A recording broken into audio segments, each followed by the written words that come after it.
નમસ્કાર. આગળ આપણે 8 સિદ્ધાંત વિશે માહિતી મેળવી. હવે આગળ જોઈશું વિષયોના પારસ્પરિક સંબંધનો સિદ્ધાંત. હવે આ અભ્યાસક્રમને અનેક અસંબંધિત વિષયોમાં ખંડિત ન કરવો જોઈએ. એવો અભ્યાસક્રમ પ્રભાવહીન થઈ જાય છે. એટલે કે દરેક વિષયનો એકબીજા સાથે સંબંધ હોવો જોઈએ અને દરેકનો જીવન સાથે પણ સંબંધ હોવો જોઈએ. હવે વિષયોના પારસ્પરિક સંબંધનો સિદ્ધાંત છે એટલે કે અભ્યાસક્રમને અનેક અસંબંધિત વિષયોમાં ખંડિત ન કરવો જોઈએ. એવો અભ્યાસક્રમ પ્રભાવહીન થઈ જાય છે એટલે કે દરેક વિષયનો એકબીજા સાથે સંબંધ હોવો જોઈએ. હવે તમે જોશો દરેક વિષય તો ગણિત, વિજ્ઞાન, તો અંગ્રેજી ભાષાના છે, અંગ્રેજી, સંસ્કૃત, ગુજરાતી, હિન્દી.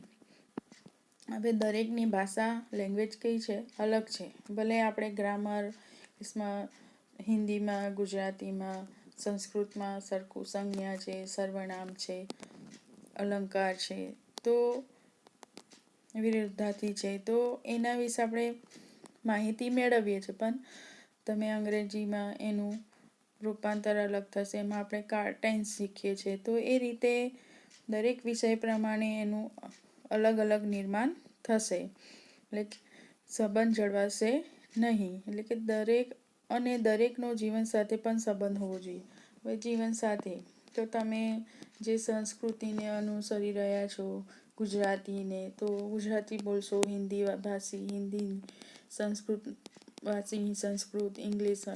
તો જે આપણી ભાષા છે તો એ ભાષાને અનુસરીને આપણે ચાલીએ છીએ. આગળ છે 10 પરિવર્તનશીલતાનો સિદ્ધાંત. કોઈ પણ અભ્યાસક્રમની રચના કાયમ માટે કરી શકાય નહીં, કેમ કે જીવન અને સમાજ સતત પરિવર્તનશીલ છે. વિજ્ઞાન અને ટેકનોલોજીના આવિષ્કારોને લીધે ઝડપી પરિવર્તનો આવી રહ્યા છે.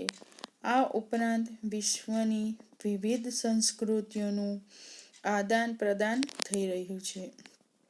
તેથી અભ્યાસક્રમમાં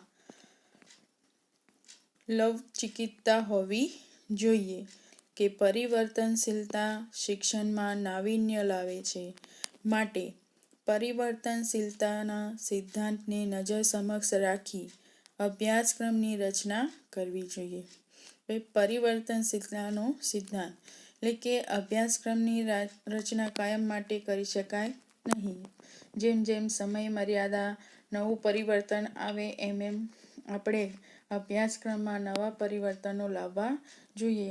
જે નવું આવી રહ્યું છે, ટેકનોલોજી જે નવું નિર્માણ થઈ રહ્યું છે, એનો ઉમેરો આપણે અભ્યાસક્રમમાં કરીએ છીએ. એટલે કે કાયમ માટે એક સરખો અભ્યાસક્રમ રહેતો નથી. દર 2, 3, 4, 5 વર્ષે અભ્યાસક્રમની રચના બદલાતી રહે છે, જેથી આપણે નવા જ્ઞાન સાથે નવું જ્ઞાન મેળવતા થઈએ છીએ.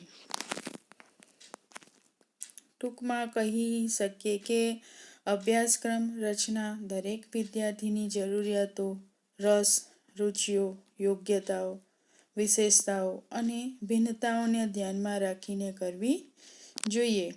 તમે આગળ જોયા આપણે બધા મુદ્દા કે વિદ્યાર્થીની જરૂરિયાતો, એને કયામાં રસ છે, કયામાં રુચિ છે, એની યોગ્યતા કઈ છે, એનામાં કઈ વિશેષતાઓ સમાયેલી છે અને કઈ ભિન્નતાઓ છે, એને ધ્યાનમાં રાખીને આપણે એને અભ્યાસક્રમની રચના કરવી જોઈએ.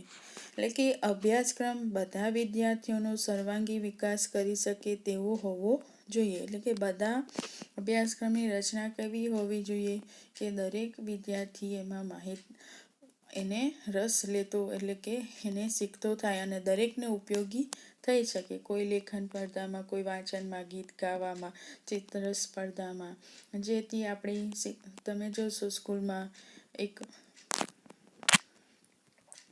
જોશો તો તમે સહઅભ્યાસિક પ્રવૃત્તિઓનું આપણે આયોજન રાખીએ છીએ, જેથી આપણે વિદ્યાર્થીની અન્ય એનામાં રહેલી પ્રવૃત્તિઓને આપણે બહાર લાવવાનું કોશિશ કરી શકીએ. માટે અભ્યાસક્રમ બધા વિદ્યાર્થીઓનો સર્વાંગી વિકાસ કરી શકે તેવો હોવો જોઈએ.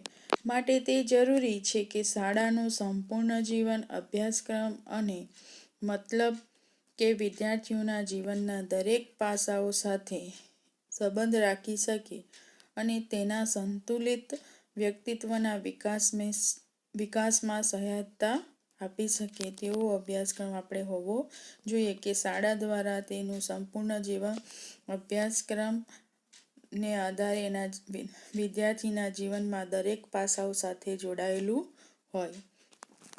તો અહીંયા આપણે અભ્યાસક્રમ રચનાના સિદ્ધાંતો વિશે માહિતી મેળવી. આભાર.